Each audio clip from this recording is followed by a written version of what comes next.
Hi, welcome to HardReset.Info. Now I'm going to show you how to resolve the problem when your screen on your Pixel 9 is not respond.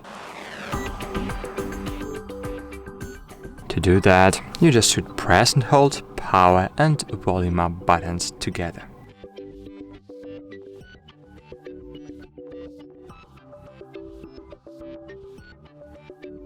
After for about 10 seconds, your device will be disabled. Then, release both buttons and wait for about 5 seconds. And afterwards, just press and hold power button.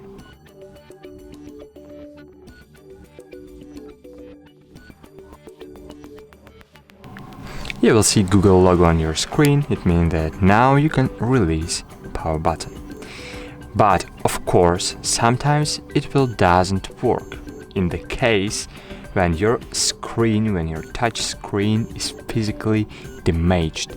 In this case, the only way to resolve screen is not respond problem is get your device to the customer service.